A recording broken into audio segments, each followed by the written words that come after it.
நான் சரியான ஒரு புள்ளியை சுட்டிக்காட்டலாம்னு நினைக்கிறேன். ஒருவேளை என்னுடைய அதாவது இங்கே இருக்கக்கூடிய தொடக்கமும் முறைகளும் எல்லாம் சரியாக இருக்கணும், அதில் எங்கேயும் பிரச்சனை இல்லை. இங்கே இம்ப்ளிமெண்டேஷனில் இருக்கக்கூடிய பிரச்சனைகளை தான் நம்ம பேசிக்கிட்டு இருக்கோம். இம்ப்ளிமெண்டேஷனில் இருக்கக்கூடிய பிரச்சனைன்னு சொன்னால் ஆங்கில மருத்துவம் சார்ந்து மக்களுக்கு ஆங்கில மருத்துவம் ஆரம்பத்துல இருந்து ஒரு விஷயம் நீங்க தவறா பண்றீங்க. நான் முடிச்சிடறேன். வீட்டுல பிரசவம் நடக்கிறத சொல்லும்போது டாக்டர் அருணாசலம் நான் முடிச்சிடறேன். இல்ல நான் முடிச்சிடறேன். ப்ளீஸ் நான் முடிச்சிடறேன். இல்ல ரெண்டு டாபிக் எடுத்தனால பிரச்சனை இல்லை. நான் முடிச்சேன். இல்ல இல்ல அப்படி இல்ல. மருந்து விலைனா மருந்து விலை மட்டும் எடுத்து நான் முடிச்சறேன். இல்ல அப்படி இல்ல இருக்கக்கூடிய நான் அதான் சொன்னேன். கடந்த சுற்றுல அதை முடிச்சிட்டோம். நம்ம இந்த சுற்றுல இதுக்கு லாகிறீங்க. நீங்க அது பதில் சொல்றீங்க. அது இல்ல அதுதான் சொல்றேன். ரெண்டு அதுதான் சொல்றேன். நான் என்ன சொல்றேன்னா இங்க எல்லா மருத்துவ முறைகளும் நான் திருப்பி வலியுறுத்தேன். எல்லா மருத்துவ முறைகளும் சரியானது. அது பிரச்சனை இல்ல. எல்லா மருத்துவமும் சரியான இருக்க முடியாது. இப்ப வந்து நான் என்ன கேக்குறேன் பாருங்க, ஒரே ஒரு விஷயம் சொல்றேன். இப்ப வந்து சித்த மருத்துவம் ஒரு காலகட்டத்தில் இருந்துச்சுங்க. அப்ப வந்து கிருமிகளை கண்டுபிடிக்க முடியல, நுண்ணுயிரிகளை கண்டுபிடிக்க முடியல. அப்ப வந்து பல மருந்துகளை வந்து தயார் பண்ணி கொடுத்தாங்க. இப்ப டைஃபாய்டு எதை கோட் பண்ண விரும்புறேன், ஒருவேளை எனக்கு சரியா புரியுது. நான் என்னுடைய வாழ்க்கையை வச்சு ஒரு சம்பவத்தை நான் முகநூல்ல பதிவு பண்ணி நான் முடிச்சிடறேன். என்னுடைய தாயார் மரணத்தினுடைய இறுதி கட்டத்தில் மருத்துவமனையில் திரிஷேகர் வரேன் ப்ளீஸ். மரணத்தினுடைய இறுதி கட்டத்தில் படித்திருந்த பொழுது மருத்துவர்கள் எல்லா ஆய்வுகளுக்கும் உட்படுத்தி ஸ்கேன் எடுத்து, நீங்க சொன்ன எம்ஆர்ஐ சிடி ஸ்கேன் எல்லாம் எடுத்து 2 தினங்களில் உங்க அம்மா முற்றிலுமாக இறந்து போய் விட்டார்கள், மூளைச்சாவு அடைந்து விட்டார்கள், 1 மணி நேரத்தில் இறந்து போயிடுவார்கள் உறுதியளித்த பிறகு ஈமச்சடங்கிற்கான எல்லா காரியத்தையும் நாங்கள் செய்ய ஆரம்பிச்ச பிறகு அம்மா திருப்பி நினைவோடு வருகிறார். முடிச்சிடறேன். ஆனா வேறு ஒரு மருத்துவமனையில் எடுத்த எம்ஆர்ஐ ஸ்கேன் அந்த ரிப்போர்ட் நாங்க அப்புறம் வேறு ஒரு மருத்துவமனைக்கு அழைச்சிட்டு போறோம். 2 நாள் தான் வித்தியாசம். 2 நாள்ல திருப்பி அதே மருத்துவர் வேற ஒரு மருத்துவமனையில் திருப்பி எம்ஆர்ஐ ஸ்கேனுக்கு எடுக்கிறாரு. நான் 2 நாளைக்கு முன்னாடி எடுத்துக்கிறேன்னு சொல்றேன். அந்த மருத்துவர் எந்த நிறுவனத்தில் எடுக்கப்பட்டதோ அதே நிறுவனத்தில் அதே ஊழியர்கள் திருப்பி ஒரு எம்ஆர்ஐ ஸ்கேன் எடுக்கிறாங்க. அவர் சொன்ன வாதம், உடனடியாக ஏதாவது அடைப்பு இருக்குதான்னு மூலையில பார்த்தா 1 மணி நேரத்துக்குள் என்னால் வைத்தியம் செய்ய முடியும்னு சொல்றாரு. வெறும் உணர்வற்று இருக்கக்கூடிய அம்மா தூக்கிட்டு போய் திருப்பியும் ஒரு ஸ்கேன் எடுத்து கொண்டு வந்து கொடுக்குறோம், பல்லாயிரம் ரூபாய் செலவழிச்சு. ஆனால் மருத்துவர் அடுத்த நாள் காலையில் வரைக்கும் அந்த ஸ்கேன் ரிப்போர்ட்டை கூட பார்க்க வரல.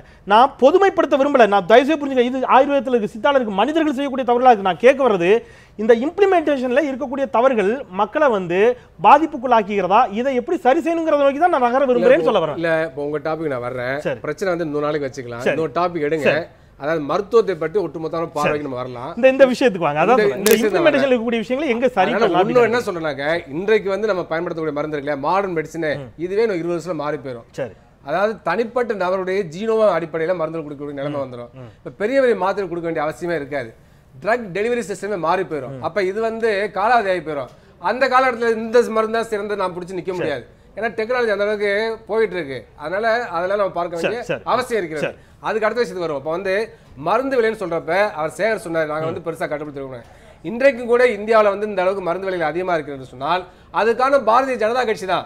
பாரதிய ஜனதா கட்சி வந்து கொண்டு வந்த அந்த பேட்டன்ட் ரைட்ல வந்து மாற்றம் செய்வதற்கான சில திருத்தங்களை 2001, 2002, 2003 எல்லாம் கொண்டு வந்தாங்க. நான் நிஜமா தரேன். அது எல்லாமே பாத்தீங்கன்னா பன்னாட்டு நிறுவனங்கள் சாதகமான கொள்கை. இப்பயும் கூட இந்த அரசு என்ன கொள்கை கடைபிடிக்கிறாங்க, இப்ப வந்து என்ன சொல்றாங்க, நாங்க வந்து இந்த மருந்து விலை கட்டுப்பாட்டுல கொண்டு வந்து சொல்றாங்க. ஆனா மருந்து விலை நிர்ணயிப்பதற்கு பாத்தீங்களா, அந்த கொள்கையே மோசமான கொள்கை இந்த அரசு கடைபிடிக்கிறது. எப்படி மருந்து விலையை வந்து நிர்ணயிக்கணும், ஒரு மருந்து வந்து உற்பத்தி செய்ய 1 பைசா செலவாகுனாக்க அதை விட கூடுதலா எவ்வளவு லாபம் வைக்கலான்னு இருக்கு. அப்ப வந்து ஏற்கனவே இந்த முறையில் என்னன்னாக்க, அது உயிராக்கு மருந்தா இருந்தா 40% லாபம் வைக்கலாம், அத்தியாவசிய மருந்தா இருந்தா 50% வைக்கலாம், இதர மருந்துகள் 100% லாபம் வைக்கலாம்னு ஏற்கனவே நடைமுறை இருந்துச்சு. ஆனா இப்ப என்ன நடைமுறை பின்பற்றப்படுதுனாக்க, ஒரு மருந்து வந்து பல்வேறு கம்பெனிகள் செய்யறாங்க. பல்வேறு கம்பெனிகள் வந்து மார்க்கெட்ல என்ன பிரைஸ்ல விற்கிறாங்களோ அதோட சராசரியை கூட்டி மருந்துகளை நிர்ணயிக்கிறாங்க. இப்ப பேராசிட்டமால் ஒரு மாத்திரை இருந்துச்சுனாக்க, ஒரு கம்பெனி ஒரு மாத்திரை 1 ரூபாய்க்கு விற்கும், இன்னொரு கம்பெனி 1 ரூபா 50 காசு விற்கும், இன்னொரு கம்பெனி 2 ரூபாய்க்கு விற்கும். அப்ப இந்த 3ஐயும் கூட்டி சராசரியாக தான் விலையை வந்து பிக்ஸ் பண்றாங்க. ஆனால் அந்த பேராசிட்டமால் 5 பைசாக்கு தயார் பண்ணலாம். அப்ப அந்த 5 பைசாக்கு தயார் பண்ண எவ்வளவு லாபம் வைக்கலாம், அப்படிதான் விலையை நிர்ணயிக்கிற ஒழிய அதற்கு மாறாக மார்க்கெட்ல 1% மேல விற்பனை ஆகக்கூடிய மருந்துடைய அந்த விலையை வச்சு சராசரி நிர்ணயிக்கிற முறை வந்து தவறு. அததான் நீங்க உற்பத்தி விலையை வைத்து நிர்ணயிக்கணும்ங்கறீங்க. ஆமா, அததான் வந்து இன்னைக்கு வந்து உச்சநீதிமன்றத்துல கேஸ் போட்டு உச்சநீதிமன்றம் சரின்னு சொல்லிருக்கு, அதை இம்ப்ளிமெண்ட் பண்ண வேண்டும்ங்கறத வலியுறுத்தி இருக்காங்க. அந்த கேஸ் நடந்துட்டு இருக்கு. அவ்வாறு அப்ப பாக்குறப்ப என்னன்னாக்க, இன்னைக்கு வந்து ஜெனரிக் மெடிசன் வந்து ரொம்ப ரொம்ப சீப்பானது, அதுக்கான ஆதாரங்கள்லாம் இருக்கு. ஆனா இந்த அரசாங்கம் ஜெனரிக் மருந்தை ப்ரோமோட் பண்ணல, அதற்கு மாறா பார்த்தீங்கன்னா பிராண்ட் நேம் தான் ப்ரோமோட் பண்றாங்க. நீங்க ஜெனரிக் மருந்துகளுக்கான ஏதாவது 2 உதாரணங்கள் மக்களுக்கு புரியணும்ங்கிறது. இப்போ வந்து டைக்ளோஃபெனாக்னு ஒரு மாத்திரை இருக்கு வச்சுங்களேன். டைக்ளோஃபெனாக்ல வந்து பல ட்ரேட் நேம் இருக்கு. ஓவிரான்னு ஒரு மாத்திரை இருக்கு. அதுல ஜெனரலா டைக்ளோஃபெனாக்னே ஜெனரிக் நேம்ல வரும். அப்ப அந்த மாத்திரை டைக்ளோஃபெனாக் ஜெனரிக்ல வரது பாத்தீங்கன்னாக்க அது வந்து 8 பைசா இருக்கும். அதே வந்து பாத்தீங்கன்னா ஒரு கம்பெனி நேம்ல வரப்ப 80 பைசா ₹1 மாறிடும். அப்ப அந்த அளவுக்கு வேறுபாடு இருக்கு. டாக்டர் ரவீந்திரநாத் சொல்லுங்க சரி. இல்ல நான் வந்து உங்களுக்கு வரல திரும்ப நீங்க வந்து நம்ம இது வரைக்கும் முடிச்சது நான் வேணா ஒரு மாதிரி பாயிண்ட் வந்தேன். இல்ல நீங்க டைக்ளோஃபெனிக் சோடியம்னா எழுதுறீங்க. இல்ல நீங்க தர செய்யுங்க.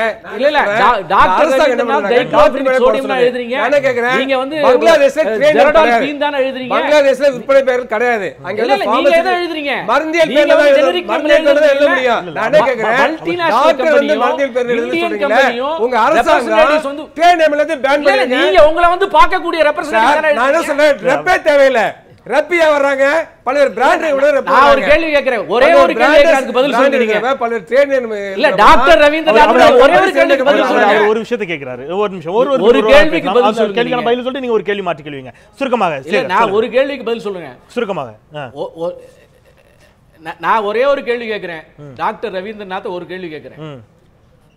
அதாவது எக்கச்சக்கமான ரெப்ரசன்டேட்டிவ்ஸ் உங்களை பார்க்க வராங்கல்ல, பல்வேறு கம்பெனியுடைய பிராண்டை தானே எழுதுறீங்க. நீங்க டைக்ளோனிபிக் சோடியம் எழுதுறது இல்லையே, ஜெரடால் பீன் தானே எழுதுறீங்க, வேற ஒரு கம்பெனியுடைய மாத்திரை தானே எழுதுறீங்க. நீங்க வந்து ஜெனரிக் நேம் எழுதுங்க, அப்ப மார்க்கெட்ல அது கிடைக்கும். ஆகவே அரசாங்கம் எந்த காலையும் பண்றது இல்ல. சேகர் நிறைவு விலை நிர்ணயம் செய்யப்பட்டிருக்கிறது. NPPA திரு சேகர் பார்மசூட்டிக்கல் பிரைசிங் அத்தாரிட்டி.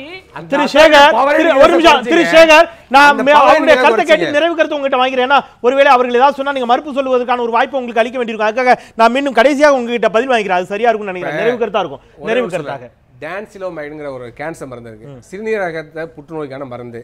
அது வந்து பாத்தீங்கன்னா விலை வந்து 100 கேப்சூல் ₹4,20,000. அதே ஜெனரிக் நேம்ல வேற வந்து ₹9,300 தான் விலை. அப்ப ஏன் இந்த அரசாங்கம் வந்து ட்ரேட் நேமை தடை செய்யக்கூடாது? ஜெனரிக் மருந்துகளை ஏன் நீங்க வந்து பப்ளிக் செக்டர் மூலமா உற்பத்தி செய்யக்கூடாது? அதை செய்து நீங்க தானே சொன்னீங்க மக்கள் மருந்துகள் மூலமா கொடுக்க போறோம்னு. நாடு முழுவதும் மக்கள் மருந்துகளை உருவாக்குங்க. அந்த மக்கள் மருந்துல ஜெனரிக் மெடிசன் மட்டும் தான் விற்கணும்னு சொல்லுங்க. டாக்டர்கள் ஜெனரிக் மெடிசன் மட்டும் தான் எழுதணும்னு சொல்லுங்க. ட்ரேட் நேம் எல்லாத்தையும் நீங்க தடை பண்ணிருங்க. தடை பண்ணிட்டா விஷயம் முடிஞ்சு போச்சு. ரெண்டு விஷயம். அவர் ஒரு விஷயம் சொல்றாரு. இத நீங்க சொல்ற நியாயத்தை அவர் செய்ய வேண்டிய கடமையும் இருக்கிறது. அரசு இல்ல அரசு செய்ய வேண்டிய கடமையும் இருக்கிறது. அவர் இன்னொரு விஷயத்தை சொல்றாரு. அரசுக்கு தான் பிரதான கடமை இருக்கிறது. ரெண்டு விஷயம். மருத்துவர்களும் கூட நீங்க ஜெனரிக் மெடிசனை எழுதலாமேங்கிற ஒரு கேள்வி வைக்கிறாங்க. மருந்துகள் நிறைய எழுதுறாங்க. அதை எழுதக்கூடிய மருத்துவர்கள் இருக்கத்தான் செய்கிறார்கள். இல்ல ஒரே நிமிஷம். டாக்டர் வந்து வெறும் பேரசிட்டமால் எழுதி கொடுத்தா மருந்துகள் என்ன கொடுப்பாங்க? கால்பால் கொடுப்பாங்க, குரோசின் கொடுப்பாங்க, டோலோபால் கொடுப்பாங்க, எது வேணாலும் கொடுப்பாங்க. நான் என்ன சொல்றேன், அந்த கம்பெனி லைன் பண்ணிட்டாங்க, அந்த பிராண்ட் நேம் லைன் பண்ணிட்டாங்க. அந்த அதிகாரம் டாக்டர் கிடையாது. அந்த அதிகாரம் வந்து அரசுகிட்ட தான் இருக்கு. பங்களாதேஷ் மாதிரி இந்த அரசாங்கம் தைரியம் இருந்தா, துணிச்சல் இருந்தாக்க இந்த பார்மசூட்டிக்கல் கம்பெனி நிர்பந்தத்துக்கு பணியாம எல்லா பிராண்ட் நேமே தடை பண்ணட்டும். ஜெனரிக் நேம்ல, அதாவது பார்மசூட்டிக்கல் நேம்ல மட்டும் தான் மருந்து வைக்கணும். சரி, அது அவர்ட்ட கேட்கலாம். நம்ம நான் முதல்ல விட்ட இடத்துல இருந்து ஆரம்பிக்கிறேன். இந்த மருத்துவ கம்பெனிகள்னு சொல்றதெல்லாம் கார்ப்பரேட். சரி, அவங்க வந்து 5 10 இல்ல 5,000 ஆக்குறதுக்கு ஆசைப்படுறாங்க. அதுல ₹2,000 அரசியல்வாதிகளுக்கு கொடுப்பாங்க, கட்சிகள் அத்தனையும் கொடுக்குறாங்க. அதனுடைய விளைவு தான் நம்ம அந்த காசை கொடுத்து வாங்கிட்டு இருக்கோம். அதுல நாங்களும் ஒரு ஆளா மாறுறோம். நீங்க நினைச்சீங்களா இன்னைக்கு ஆர்டரை போடட்டும் சென்ட்ரல் கவர்மெண்ட்ல எல்லாமே ஜெனரிக்னு சொல்லட்டும், இங்க வேற எதுவுமே இருக்காது. ஆனா நாளைக்கு என் பக்கத்துல நான் டைக்ளோஃபெனாக்னு எழுதி என் பக்கத்து மருந்து கடைக்கார அதை கொடுக்காம போனா அவன் 100 கடைக்கு அடைஞ்சிட்டு என்ன சார் உங்களுக்கு மருந்து கடையிலும் கிடைக்க மாட்டேங்குது, எங்கேயும் கிடைக்கணும், அந்த பதிலாளிக்கு அவனுக்கு என்ன பதில் சொல்ல முடியும்? இவ்வளவு எதுக்கு? அட்டோரோஸ்டாட்டின், ஆஸ்பிரின் 2 மருந்தை மக்களுக்கு கிடைக்கிறதுக்காக காம்பினேஷன் ட்ரக்கா கொடுத்தா ₹1.82. அட்டோரோஸ்டாட்டின் ₹10 இருக்கு, ₹4 இருக்கு, ₹2 தனியா இருக்கு. ஆஸ்பிரின் தனியா வாங்கினா ₹5 $14 வரைக்கும் கம்பெனி மருந்து இருக்கு. இது ரெண்டையும் சேர்த்து எழுதி இருதய நோயாளிக்கு கிடைக்கட்டும்னு ₹1.82 அந்த மாத்திரை இருந்தா அதை எழுதுனா ஒரு சில கடைகளை தவிர வேற எங்கேயுமே கிடைக்காது. ஏன்னா அவன் வாடகை கொடுக்கணும், அவன் அட்வான்ஸ் கொடுக்கணும், அவன் சம்பளம் வாங்கணும். ₹1.82 20 அது உள்ளபடியே நீங்கள் சொல்லக்கூடிய வாதம் நியாயமானது. அது மத்திய அரசு செய்யணுங்கிறதுல மாற்றுக்கிறது. ஆனா இதுல இன்னும் ஒரு விஷயம் நான் அதான் சொன்னேன். ஆனால் இது பொதுமைப்படுத்தல திருப்பி நான் சொல்றேன். பெரும்பாலான மருத்துவர்கள் தங்களுடைய மருத்துவமனைக்குள்ளேயே மருந்து கடைகளையும் வைத்திருக்கின்ற பொழுது மருந்து எழுதி கொடுத்து அவர் ஏன் வெளியில தேடணும்? நீங்க எழுதுற மருந்துகளை ஜெனரிக் மெடிசின்ஸ் நீங்க வாங்கி உங்களுடைய மருத்துவமனைகளில் நீங்களே கொடுக்கக்கூடிய ஒரு சூழலை பாத்துக்குங்க. இன்னைக்கு ஒரு மருந்துக்கு ஒரு பக்க விளைவு வந்ததுன்னா யாருமே, ஈவன் சத்தீஸ்கர்ல அந்த 35 டாக்டரை பத்தி அறுத்து வந்ததுல கூட அந்த மருந்துல எலி மருந்தோட விஷயம் இருந்துன்னு சொல்லித்தான் ஒரு அறிக்கை வந்தது. ஆனா அந்த டாக்டரை மறுநாளே பத்திரிகை உலகமோ இந்த அரசும் சேர்ந்து அரெஸ்ட் பண்ணி உள்ள வச்சு அவர் குடும்பத்தை ஒரு 70 30 வருஷம் உழைச்ச ஒரே நாள்ல முடிச்சுக்கணும், நீங்க பேச விட மாட்டேங்கிறீங்க. இரண்டாவது கருத்து அது என்ன வருது, இரண்டாவது கருத்து தெரிஞ்சுக்கங்க. இந்த மருந்துகள் தரக்கட்டுப்பாட்டோட வருதாங்கிறதே கேள்விக்குறி. ஏன்னா இந்த ஜெனரிக் பிராண்ட்ல எல்லாமே cycle of chain of purification is less அப்படின்னு நாங்க நம்புறோம். ஏன்னா அந்த மருந்து கொடுத்தா ஒரு கம்பெனி, ஒரு இன்டர்நேஷனல் பிராண்ட் கம்பெனி மருந்து கொடுத்தா பக்க விளைவு வர்றது கம்மியா இருக்கு. பக்கத்துல ஒரு ராமாபுரம் இத நான் முடிச்சறேன் டாக்டர், ப்ளீஸ் இல்ல முழுசு இல்ல நான் உங்களை மட்டும் இல்ல ஏன் நான் முடிச்சறேன். ஏன்னா இன்னும் ரெண்டு சிறப்பு இருக்கிறார்கள். ஒரு மருந்து நான் எழுதுனா அந்த மருந்துல 10 பேர் ஊரலோட வர்றான், நெஞ்ச பிடிச்சிட்டு வர்றான். ஆனா பாதிக்கப்பட போறது மருந்து எழுதுன மருத்துவரே தவிர அந்த மருந்து கம்பெனிகள் மேல எந்த நடவடிக்கையும் கிடையாது. நீங்க புரியுது? அதாவது பக்க விளைவு இல்ல. 10 வருஷத்துக்கு முன்னால இலங்கையில 132 மருந்தை தடை பண்ணாங்க. தமிழ் இந்தியாவில இருந்து போன மருந்து எத்தனை கம்பெனிகள் மேல நம்ம அரசாங்கம் நடவடிக்கை எடுத்தது? ஒரு முடி இருந்ததா கூட தடை பண்ணாங்க. நம்ம பேசலாம் அதுக்கான இந்த குற்றச்சாட்டுகளுக்கான பதிலை நம்ம கேட்கலாம். இது மொத்தத்தில் ஏராளமான மருந்துகள் பிராண்டிங் போது அது வந்து இம்பியூரிஃபைட்னு எங்களுக்கு இருக்குது. திரு எங்கல்ஸ் ராஜா 2 நிமிடங்கள் இருக்குன்னா நீங்கள் 1 நிமிடங்கள் எடுத்துக்கொள்ளுங்கள். சேகருக்கு 1 நிமிடம் கொடுக்கணும். நேரத்தை நிகழ்ச்சி நிறைவு பகுதி நெருங்கிட்டு இருக்கோம். சுருக்கமாக எங்கல்ஸ் ராஜா உங்களுடைய கருத்து. முதல்ல ஒரு விஷயம், சரி, இந்த கிழக்கத்திய கலாச்சாரம் நம்பிக்கையை அடிப்படையாக கொண்டு வாழ்ந்து வருவது. அந்த கம்யூனிஸ்ட் தலைவராக இருந்தார் லெனின் ரஷ்யாவில். அவர் சோவியத் யூனியன் கட்டமைக்கும் போது சொன்னாரு, எப்பொழுது உங்களுடைய விஞ்ஞானமும் அறிவியலும் மக்களுக்கு உதவாதோ அப்பொழுது மக்களின் நம்பிக்கையின் மீது கையை வைக்காதீர்கள், அவர்கள் நம்பிக்கையோடாவது வாழ்ந்து விடுவார்கள், உங்களுடைய அறிவியல் ஒருபோதும் அவருக்கு உதவாது அப்படின்னு அவருடைய நம்ம ரவீந்திரநாத்துடைய தலைவர் சொல்லியிருக்கிறார். அவர் கம்யூனிஸ்ட் தலைவர் வந்திருக்காரு. எப்பவுமே இந்த கம்யூனிஸ்ட் கட்சிகள் வந்து இந்த விஞ்ஞான வழிபாடு, அந்த கடவுள் வழிபாடுகளை மறுத்துட்டு விஞ்ஞான வழிபாடு பண்றாங்க அவங்க. அதனால இது மட்டுமே சரி அப்படின்னு நினைக்கிறாங்க. இதை கடந்து எந்த ஒரு மருத்துவராவது, ஆங்கில மருத்துவராக இருக்கட்டும், சித்த மருத்துவராக யாரோ ஒருத்தராக இருந்தாலும், உனக்கு நோய் வராம வாழ்றதுக்கு இந்த வழியை நீ தேர்ந்தெடுக்கணும், நீ வாழ்க்கை முறை எப்படி வச்சுக்கணும்னு சொல்லாம நீ அதை செஞ்சுன்னா உனக்கு இந்த நோய் வந்துடும், உனக்கு நீ நல்லா வந்திருக்கால போய் அந்த மருந்து உனக்கு அந்த நோய் இருக்கா அந்த நோய் இருக்கான்னு தேடிக்கிட்டு வா, நீ இத்தனை நாள் செத்து போவ பண்ணு. இவங்க ஒரு இந்த இயற்கையின் படைப்பாளன் போல சாவையும் நோயவும் நோய் தீரும் காலத்தை நிர்ணயிக்கும் அதிகாரத்தை இவர்களுக்கு யார் கொடுத்தது? இவர்களாக அதிகாரத்தை எடுத்துக்கொண்டு உனக்கு நோய் வந்திருக்கிறது, நீ இத்தனை நாள் செத்து போவாய் அப்படின்னு சாவு வருகிறார்கள். இல்ல தீர்வு தீர்வு தீர்வு நீங்க யார் எங்கல்ஸ் ராஜா திராணி இருக்குது? சரி எங்கல்ஸ் ராஜா தீர்வு இருக்குதா? ப்ளீஸ் நம்ம ப்ளீஸ் எங்கல்ஸ் ராஜா நீங்க மருந்து இல்லாமல் எதற்கு கண்டுபிடிக்க வேண்டும்? திரு எங்கல்ஸ் ராஜா நீங்க தீர்வை மட்டும் சுருக்கமாக ஒரு வரியில் தீர்வு சொன்னீங்கன்னா சரி. நம்பிக்கையின் மீது எங்களுடைய உணர்வுகள் மீது கை வைத்து பேசுகிறார்கள் இவர்கள். நாங்க நம்பிக்கையை மீது சார்ந்து வாழ்கிறவர்கள். இவர்களுடைய மருந்து எங்களுக்கு உதவவில்லை என்றாலும் எங்களுடைய நம்பிக்கை எங்களை குணப்படுத்தும். நன்றி. நான் காயத்தை கட்டி கொண்டால் என்னை குணப்படுத்தும் என்றால் இவர்களுடைய மருந்து எனக்கு நம்ம அந்த அளவுல நம்ம நிறைவேற்றலாம்.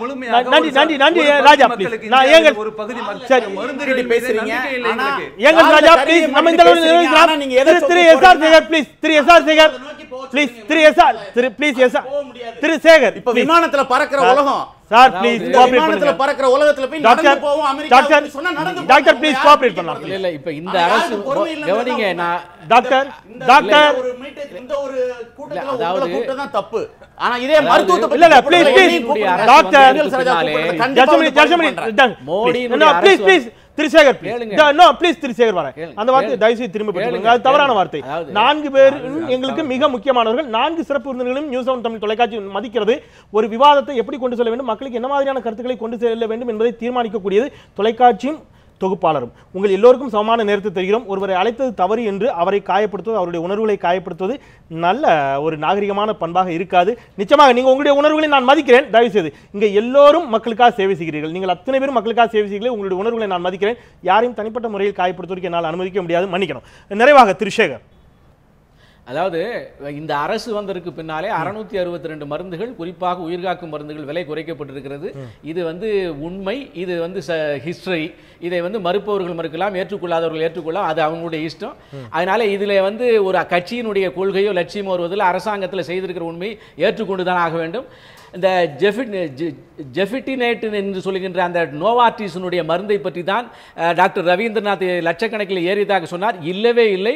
96% குறைஞ்சி அது 120 மாத்திரை 40,000 ரூபாய், அதாவது ஒரு மாத்திரை 2,800 ரூபாய்க்கு பக்கத்தில் ஒரிஜினல் ரேட்ல தான் இருந்தது.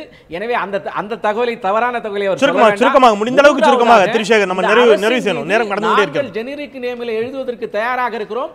அரசு நிறுத்த வேண்டும் என்று சொல்கிறார். இவர் எழுதட்டும். சொல்லுகின்ற போதே இன்டர்நேஷனல் கம்பெனியில சரி, நன்றி நன்றி. நம்ம இந்த அளவில் நிறைவு செய்யலாம். அவர்கள் யார் முதல்ல நன்றி நன்றி நன்றி திரு சேகர், நன்றி. நம்ம இந்த அளவில் நிறைவு செய்யலாம். முதலில் அவங்களை நிறுத்த சொல்லி நான் நிறுத்துறேன் என்று நாயகன் பட வசனம் தான் எனக்கு நினைவு கூறுகிறது. முதலில் யார் நிறுத்த வேண்டும் என்று தெரியவில்லை. ஆனால் எப்படி ஆகினும் பாதிக்கப்பட்டு கொண்டிருப்பது என்னவோ மக்கள் தான். மக்களுக்கு நிச்சயமாக ஏழைகளுக்கு எட்டாக்கணியாக இந்த மருத்துவம் இன்னும் கூட இருந்துவிடக் கூடாது என்ற கவலையோடு நாம் நிறைவு செய்யலாம். அரங்கில் இணைந்த 2 பேருக்கும் என்னுடைய நெஞ்சார்ந்த நன்றிகள். நேரலை இணைந்த இருவருக்கும், திரு சேகர், திரு எங்கல்ஸ் ராஜா, உங்களுக்கு என்னுடைய நெஞ்சார்ந்த நன்றிகள்.